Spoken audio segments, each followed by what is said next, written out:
Hi everyone, it's Lynn Dion from Pink Whisper Designs. Today I'm going to show you a Tim Holtz stamp and stencil set. You get the stamps and a couple of designs of stencils, and then we're also going to incorporate in some distressed glaze and the distressed spritzes, and we're going to create two cards today, two mixed media cards. So let's get started by creating the panels for the front of the card. So I've got some Strathmore Bristol Smooth cardstock that I'm cutting down to 5.5 inches by 2 3/4 of an inch. And I'm going to cut two of those. Now let's go ahead and grab the Misty. I'm going to take that little foam pad out because this Tim Holtz Stampers Anonymous stamp, this Harlequin pattern, it is a thick red rubber stamp. So you need to remove that pad. And then I'm going to line this up right at the very bottom of that panel. I'm using my VersaFine Onyx Black ink, and we're going to ink this up in the jet black. And I'm just going to use my Stampendable stamp press to press that out. And then I'm going to flip this cardstock around and position it in the exact same place. And then I'm going to go ahead and stamp the other side, so it'll be lined up perfectly. I'll do that for both of these panels, so let's take that one out and do this second panel. I'm just lining it up in the exact same position as that first one so that we can get that same stamping on both sides. So let's just flip this one around and we'll quickly finish this up. So I wanted to mask off that Harlequin pattern so that we could do some inking in between that pattern. So I'm going to quickly heat set it because when I put the mask down, I don't want to smudge anything. So I quickly heat set that, and then I've got my post-it tape, and I'm going to line that up right along the top of that Harlequin pattern. And I'll do that for both sides. And what we'll be doing is inking that middle area. So this will stay relatively defined. We are going to do a little inking over it later, but not with these same colors. So for this one, I've got Salvaged Patina and Peacock feathers, and these are the Distress Oxide inks. Now I'm not going to do an even blending of these colors. I'm just going to kind of add them randomly to this panel. So kind of here and there. And then we will blend them together once we're done, but I kind of wanted some light and dark areas. So let's go ahead and add that peacock feather, and I'm just using a small blending brush to blend these out. And again, we have the top and bottom masked off, so those won't get any inking. So it's really going to give it kind of a unique look. So once I had that the way I liked it, came back in with the lighter color and just did a little bit more blending. And now we can go ahead and do this second panel. Let's go ahead and mask that off. Again, right at the tops of that Harlequin pattern. And then for this one, I'm using the Milled Lavender and the Dusty Concord. We'll start off with this lighter color, and we'll do the exact same thing, just kind of blending some light and dark areas. So it kind of looks splotchy, but it will all look great in the end. What we're trying to do is just get some light spots and darker spots. It's just going to create a little bit more interest on this background. This color was very light, so I did come back over it a few times just to make sure that I had enough color. And then with the Dusty Concord, I'm going to kind of fill in just like we did before. And this is a color I don't go to that much, but it was really pretty. This combination I thought was really pretty.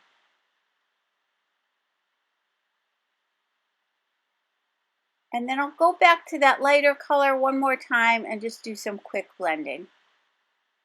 And you can leave some white showing as well if you want to. It doesn't have to be completely blended out.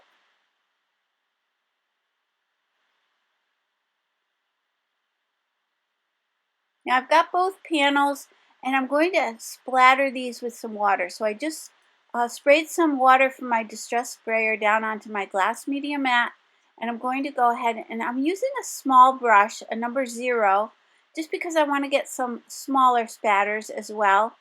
And I'll spatter both of these panels. And then once that's done, let's come in with a paper towel and just blot up some of that color. And that'll give us sort of a speckled look on these backgrounds.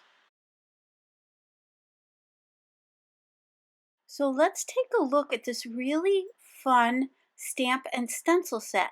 You get these two stamps, the butterfly and the floral, and then you get two stencils. So it's one stencil with two patterns on it is the way I should really say that. And this is set number 60, and it's called a mixed media. It's done by Tim Holtz and Stampers Anonymous, and I just absolutely love this. I feel like you get so much value for the money.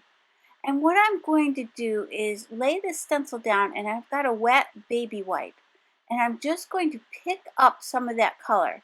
So you want to lay the stencil down on the background, and then with that damp baby wipe, I'm just going to rub it over the top, and that will remove some of that ink and leave us with that pretty pattern just very subtly in that background. So let me give you a little closer look at these. This one here is a little bit more subtle. I'm just blotting these off just to kind of dry that panel a little bit more. And then I'm going back to that mini Misty. I'm placing these back in there, and let's go ahead and do our stamping while that mask is still in place. So I'm going to lay this one, I'm going to have it overlap that post-it tape down at the bottom just a little bit. So it kind of looks like it comes up from that area. And then let's go ahead and stamp this. And you do want to get a nice stamping on this, so I'm going to press that out. And if you need to, you can stamp that a second time, which I am going to do. I want a nice dark jet black because we're going to be doing a few more things over top of this. I want to make sure it's a nice crisp image. So let's set that one aside, and then for this other one I'm going to use that really pretty butterfly. Now this one is a little bit smaller, so again I'm going to overlap that post-it tape, but then I'm going to stamp it again up towards the top just so that you see the text repeat at the top portion of this panel.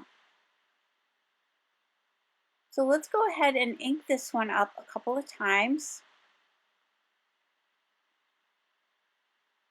And it is easier to use your Misty or your stamp positioner just so that you do have that opportunity to stamp this again.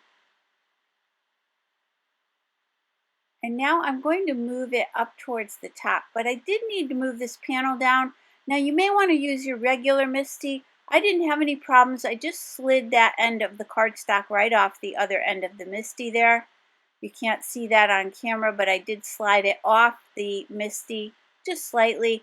But it's still going to allow me to get a nice stamping. So I'm just going to ink up that text area, and then we can go ahead and set these aside. Now I've got the Doc P.H. Martin's bleed proof white ink, and we're going to spatter these panels again. So let's add a little bit of water to this, and then let's do some spattering, and this will just kind of tie everything together.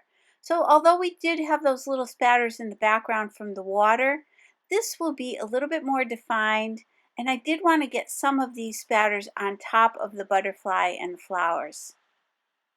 Now with the Villainous Potion Distress Spritz, you do want to make sure you shake this up really well. You want to mix all of that together. And then I'm just going to take the nozzle out of the container and do a quick spattering with this. And this has a beautiful shimmer in it. So when it hits the light, you're going to get this nice shimmer. And then for the second panel, I'm going to use the peacock feathers. I made sure I shook that up really well, and we'll do that same thing. And this really, I thought, brought these panels to life with that little bit of shimmer. So once those were dry, I'm going to remove that post-it tape from the top and the bottom. Now you could certainly just leave them like this. This is a really pretty look, but I thought I'd just add a little bit more to these. So I'm going to heat set that quickly, and you can see that up close. And then I'm going to take the vintage photo ink, and I wanted to age these a little bit, but certainly again you could skip this step if you like that a little bit cleaner look, but I wanted to give them more of an aged antique look. And I'm going to go all the way around, adding a little bit more on that harlequin pattern, and then adding some to the sides as well.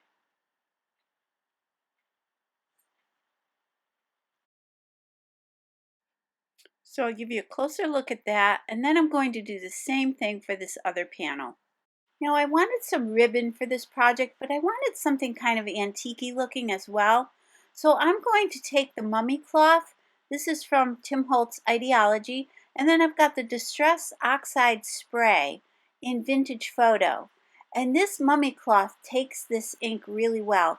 But you could certainly use other ribbons that you have, maybe in white or cream, and do this same process with those. You just want to test it first, make sure that the ribbon that you're using will accept that ink. But what I like to do is just spray it right onto the ribbon. I've got a little craft mat underneath there so that I can easily wipe this down. And then I just keep spraying it. I did put some gloves on because it is a little bit messy. And then I just rub that ribbon down into that ink, and you can keep adding more until you get that look that you're going for. Now I didn't want them to be completely that color, so I left some light and dark areas on those. I thought it gave it a little bit more of an aged look as well. Now that ribbon will take a little time to dry, so you do want to set that aside. You could even set it aside overnight. And then you do want to make sure you clean off that nozzle before you put that away. Now with Wilted Violet and Salvaged Patina, these are the Distress Glazes from Tim Holtz. I'm going to take my Versamark watermark ink pad and this applicator tool that I've designated just for my Versamark ink. And I'm going to pat on a little bit of that ink around the edges there and down towards the bottom.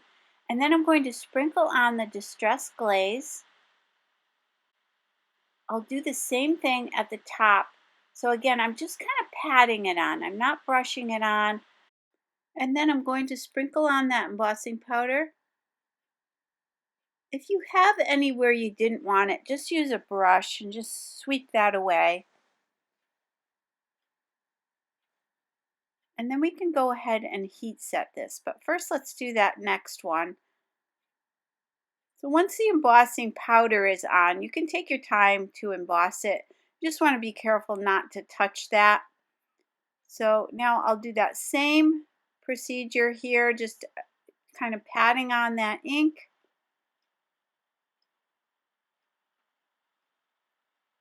And then we'll sprinkle on that embossing glaze.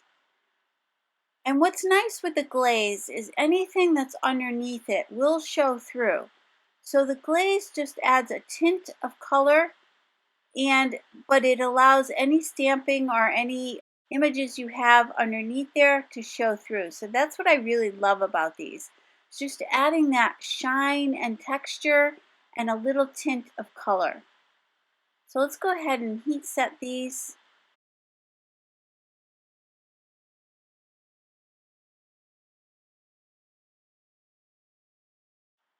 So let me just give you a closer look at that.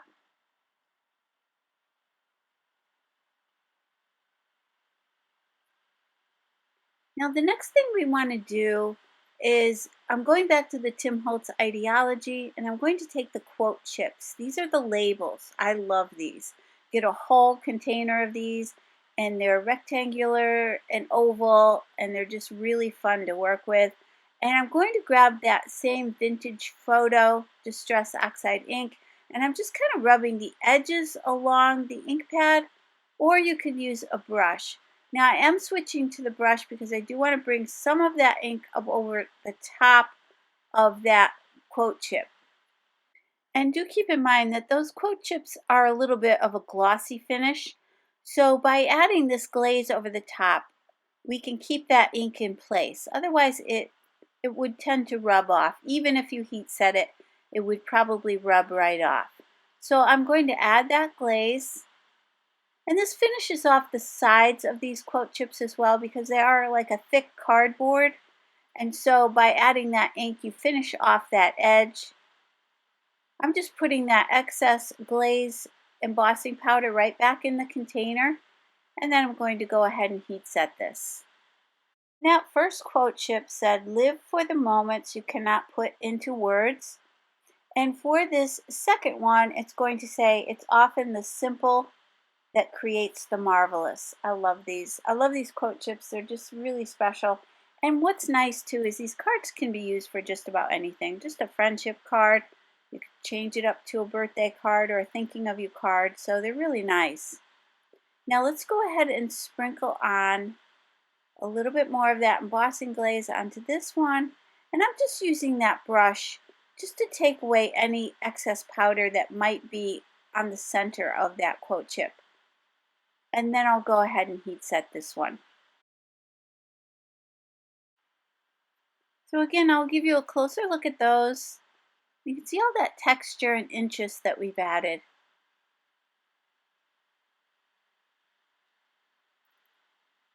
So going back to these panels, I've let that ribbon dry. It's completely dry now, and I'm going to add a little bit of tape, just some Tombow Mono, the mini glue tape on the back, just to hold that in place for me, just so I can tie a little knot in this. So I'm going to just quickly tie that knot. I am going to use my reverse tweezers just to hold that in place for me so that I can easily tie this. So I'll just tie that and then clamp it down, and then I can tie that knot. And then you'll want to fuss with that a little bit just to get those ends kind of going towards the left and right. And you can trim up those ends, but what I like about the mummy cloth is you can kind of just separate those ends a little bit and get kind of like a rough edge. If you play around with it with your fingers a little bit, you can kind of pull out some of those threads, and I really like how that looks. Now let's do the same thing for this one. For this one, since the stamped image wasn't quite as long as the floral one, I decided to put the ribbon up towards the top on this one. Same exact thing though, I'm just going to quickly tie a knot with that. And you can see that I didn't completely spray the entire bit of ribbon with that color. You've got some areas of light and dark. So we'll just ruffle up those ends a little bit. Now I've got the Distress Craft Heavy Stock from Tim Holtz, and I've cut these down to 3 1/4 inch by 5 1/2. And so that'll create a little bit of that craft color cardstock border on each side of these. Let's go ahead and glue these down. But first, before I do that, I'm actually going to add some of that Distress Oxide ink, that same vintage photo around the edges of these. Again, just to tie everything together, kind of stick with that vintage look. So I did that for both of those panels. And then I've got some really strong 1/4 inch double-sided tape, and I'm going to add that around this panel. And I'll add it above and below that ribbon. And then let's use the Cricut weeding tool just to remove that backing. And then I'm just going to center this.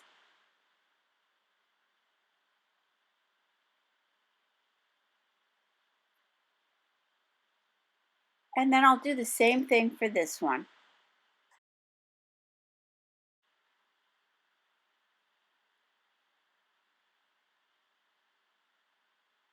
Now I've got some craft foam tape. This is a 3D foam tape, and we're going to pop this up on the card just to give it a little bit more dimension. So I had plenty of this foam tape along the back. Now I'm going to place it on a black card base. So this is a standard A2 size top folding card base. So it measures 4 1/4 by 5 1/2 inches. And I'm not quite centering this panel on here. I'm putting it just a smidge off to the left. You certainly could center it if you want to. But I'm going to be putting my quote chips off to the right hand side, and so I wanted to leave a little extra room on that right hand side. So let's go ahead and place this one down. So I'm coming in about a 1/2 inch from that left side. And then let's go ahead and position these little quote chips. For the butterfly, I'm going to put it down towards the bottom. And I need some foam tape just on the right hand side of it. And then I'll just put some glue or some matte medium glue on the left side, just so it lays nice and flat on the card. Because remember, we already popped up that panel.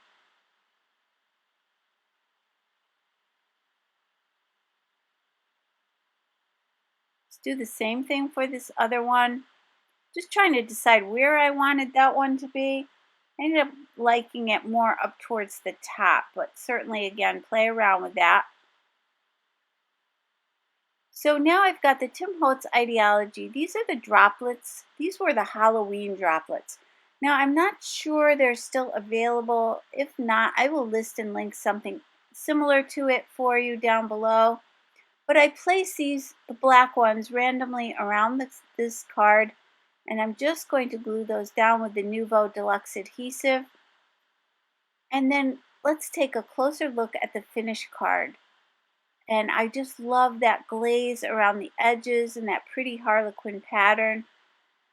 And of course the quote chips, I use those a lot. They're really kind of a go-to for me. When I really just want something extra special, I love reaching for those. I like the quote strips as well, but they're really fun and easy to use. So I really hope you enjoyed today's video. If you did, please hit that like button and subscribe. And don't forget to hit that notification bell so that you don't miss a single video. Thanks for joining me. I hope you all having a great summer, and I'll see you real soon. Take care. Bye-bye.